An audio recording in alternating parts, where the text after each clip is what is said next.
बिस्मिल्लाहिर्रहमानिर्रहीम। आज का हमारा टॉपिक जो प्रीवियस लेसन था वो कुछ हाफ हमने किया था, हाफ आज करेंगे इंशाल्लाह। तो पॉइंट नंबर 5 इसमें AR और VR को डिफाइन करेंगे आज हम।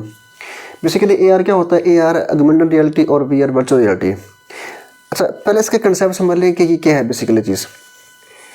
ये जो AR है बेसिकली ऐड करता है computer generated elements like videos, image या sounds to real world environment. इसका मीनिंग क्या होता है? देखिए, इसका मीनिंग ये होता है, आपने एक मोबाइल के अंदर एक ऐप इस्तेमाल की होगी, जिस ऐप का नाम है स्नैपचैट।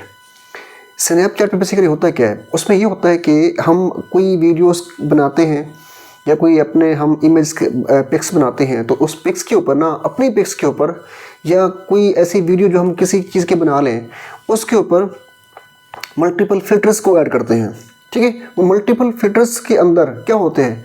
कुछ इमेज, कुछ साउंड्स, कुछ आइकन्स, कुछ वीडियोस जो कंप्यूटर से जनरेट की गई होती हैं, वो हम अपनी उन पिक्स के ऊपर ऐड करते हैं। तो सेम यही कंसेप्ट है कि बेसिकली जो AR एक ऐसी फीचर है इमेजिंग टेक्नोलॉजी का, जो कंप्यूटर से जनरेट किए हुए एलिमेंट्स और फिल्टर के अंदर मल्टीपल जो चीज़ हम इस्तेमाल करते हैं, जो मेकअप उसके ऊपर पिक्स के ऊपर मेकअप लगा दिया, ठीक है, या बाल लगा दिए या बेल्ट लगा दिए इस तरह से, या साउंड हमने खुद से लगा दिए, तो बेसिकली वो कंप्यूटर से जनरेट किए हुए एलिमेंट्स होते हैं। उनको हमने अपनी पिक्स के ऊपर रियल वर्ड्स जो हम इमेज बनाते हैं उनके ऊपर ऐड करते हैं, तो इसको हम बोलते हैं AR। जो है बेसिकली VR। अब VR बेसिकली वो कहते हैं कि जो VR है ये क्रिएट करता है वर्चुअल इन्वायरमेंट को। अब देख लें, आपके इस किसी भी कंट्री के अंदर जब हम किसी मूवीज़ को देखते हैं सिनेमा के अंदर, तो उसमें आपके एक एनक टाइप एक हेडसेट होता है जो लगा के आप बैठते हैं। जैसे आप लगाते हैं तो वो 3D इमेज, जैसे वो वीडियोस चलती हैं तो आपको ऐसा लगता है जैसे हमारे पास एक दुनिया आ गई, नई दुनिया आ गई। हम जिस दुनिया में रहते हैं उस दुनिया से हट के एक नई दुनिया होती है। बेसिकली वो उसका एक वजूद नहीं होता, ठीक है, लेकिन आपको देखने से लगता है कि वो क्या है, कि नई दुनिया है। तो बेसिकली जो VR है वो वर्चुअल रियलिटी ही होती है कि उसका कोई वजूद नहीं है, लेकिन वो जब हम उसको देखते हैं, ठीक है, हमें ऐसा फील होता है कि हम एक नए वर्ल्ड के अंदर, हम एक नई दुनिया के अंदर हम घूम रहे बैठे हैं। ठीक है, जो प्रीवियस आपका एनवायरनमेंट होता है हमें वो भूल जाता है, तो उसको हम बोलते हैं VR। इसमें शॉर्ट क्वेश्चन भी आ सकता है कि डिफरेंस बिटवीन AR और VR। पॉइंट नंबर 6 के अंदर 5G टेक्नोलॉजी, ये क्या है? देखिए, बेसिकली वायरलेस टेक्नोलॉजी की 5th जनरेशन को हम बोलते हैं 5G टेक्नोलॉजी बोलते हैं हम। ठीक है, ये 5G करता है क्या? बेसिकली ये फास्ट इंटरनेट स्पीड प्रोवाइड करता है आपको और रिलायबल कनेक्शन प्रोवाइड करता है। इनके रिलायबल कनेक्शन वो कनेक्शन होते हैं जिन पे हम ट्रस्ट कर सकते हैं, इनकी कनेक्टिविटी अच्छी होती है, ठीक है, सिग्नल्स वीक नहीं होते हैं, सिग्नल्स की कनेक्टिविटी बहुत अच्छी है, स्ट्रॉन्ग होती है, आपकी जो डेटा ट्रांसफर स्पीड है वो बहुत ज़्यादा फास्ट होती है। ठीक है, तो यही भी कहते हैं कि 5th जनरेशन, हमारे पास जो 4th जनरेशन भी है, हमारे पास 4G भी है, 3G भी है, उनसे इसकी स्पीड क्या होती है? फास्ट होती है। अच्छा, फिर improve performance of mobile phones, smart devices या real time applications. 5G basically improve करती है, इन्हेंस करती है, इंक्रीज़ करती है, बढ़ा देती है किस को? मोबाइल फ़ोन्स की परफॉर्मेंस को, ठीक है, स्मार्ट डिवाइसेस की परफॉर्मेंस को, रियल टाइम एप्लीकेशंस की। मोबाइल के अंदर जो भी हम ऐप्स इस्तेमाल करते हैं, चाहे वो फेसबुक की ऐप हो गई, इंस्टाग्राम की ऐप हो गई, व्हाट्सएप हो गई, मल्टीपल ऐप्स इस्तेमाल करते हैं आप, उनकी जो परफॉर्मेंस है, उनके काम करने की परफॉर्मेंस, उनके काम करने की जो वो चलती हैं, ठीक है ना, उनकी कनेक्टिविटी, उनका डाटा ट्रांसफर करना, उसके ऊपर उसकी वर्किंग होना, ये तमाम चीज़ें उस ऐप्स की, अगर आपके पास 5G हो तो उसकी स्पीड, उनकी परफॉर्मेंस बढ़ जाती है। स्मार्ट डिवाइसेस लाइक आपके पास जो हम स्मार्ट वॉचेस इस्तेमाल करते हैं, हम स्मार्ट वॉच, ठीक है, इनकी परफॉर्मेंस को बढ़ा देना। फिर इसके बाद कहता है कि ये हो गया। इसके बाद जो है वो कहता है कि सपोर्ट करता है ये ग्रोथ ऑफ इमर्जिंग टेक्नोलॉजी।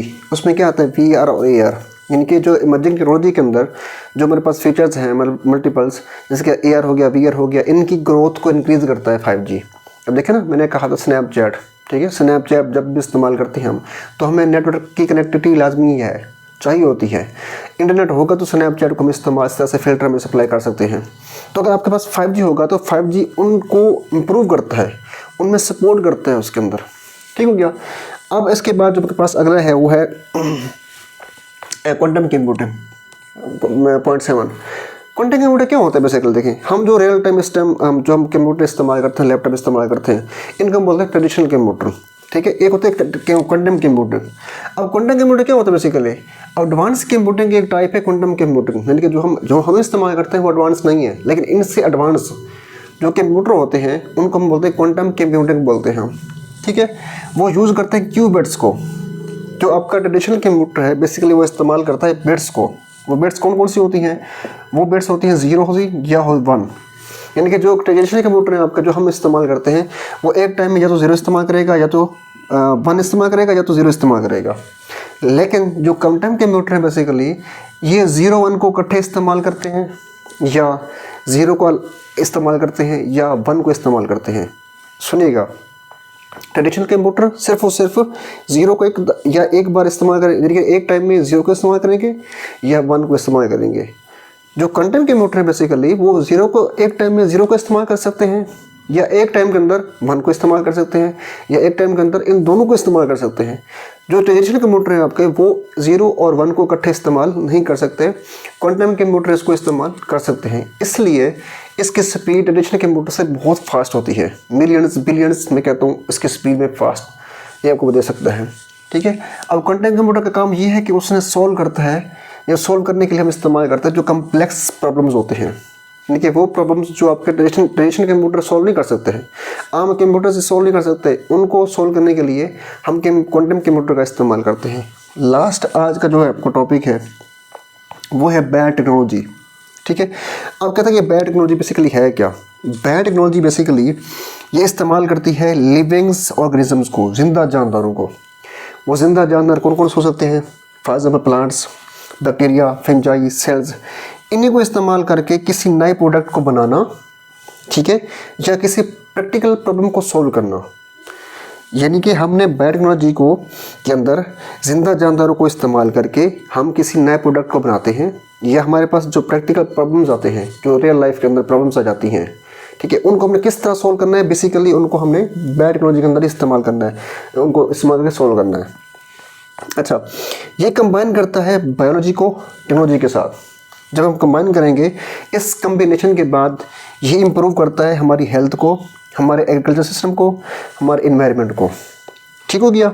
यानी कि बैड टेक्नोलॉजी के अंदर हम किसी भी हेल्थ के इश्यूज़ प्रॉब्लम्स को सॉल्व कर सकते हैं, इन्वायरमेंट को हम किस तरह इम्प्रूव कर सकते हैं, ठीक है, एग्रीकल्चर यानी कि हम जो खेती बाड़ी करते हैं उनको हम किस तरह अपनी फसल को आगे बढ़ा सकते हैं, नए नए प्लांट्स उगा सकते हैं। अब इसकी कुछ एग्जांपल्स हैं, एप्लीकेशंस हैं, वो कौन कौन सी है देखें। वो यही है कि जो पहली इसकी एप्लीकेशन है, develop new medicine and vaccines. अब देखें ना, प्रीवियस अगर हम जैसे में चले जाए, कोरोना आया था, तो कोरोना के लिए उन्होंने क्या किया था, एक नई मेडिसिन डेवलप की थी। तो बेसिकली जो नई मेडिसिन डेवलप की गई थी वो किसकी बेस पे थी, हमने की थी बैड टेक्नोलॉजी, यानी कि बायो को टेक्नोलॉजी के साथ हमने मर्ज किया था, उसकी बेस पे हमने नई प्रोडक्ट्स, नई वैक्सीन को हमने डेवलप किया था। तो जो न्यू मेडिसिन बनती हैं उसमें भी इन दोनों को हमने कंबाइन किया होता है। अच्छा, इंप्रूव करता है क्रॉप्स क्वालिटी एंड यील्ड। जो फसल की काश्तकार हम करते हैं उनकी पैदावार को किस तरह से हमने इम्प्रूव करना है, किस तरह से हमने उनको इजाफा करना है उसके अंदर, ठीक है, तो वो भी बेसिकली हम इसी को इस्तेमाल करके उसको इम्प्रूव कर सकते हैं। देख लें आप, आपकी गंदम है, गंदम के बहुत सारे ऐसे टाइप्स हैं, ठीक है, जिनको हम काश्त करते हैं, उनकी पैदावार में इजाफा करते हैं, ठीक है। तो लास्ट में create friendly materials and solutions, यानी कि ये ऐसा फ्रेंडली ऐसा मटेरियल प्रोवाइड करती है आपको जिसकी बेस पे हम उसके सॉल्यूशंस को, मल्टीपल प्रॉब्लम के सॉल्यूशन को फाइंड कर सकते हैं। आज का हमारा टॉपिक ये मुकम्मल हो गया। इंशाल्लाह हम बहुत जल्द नेक्स्ट लेसन में मिलते हैं। अल्लाह हाफ़िज़।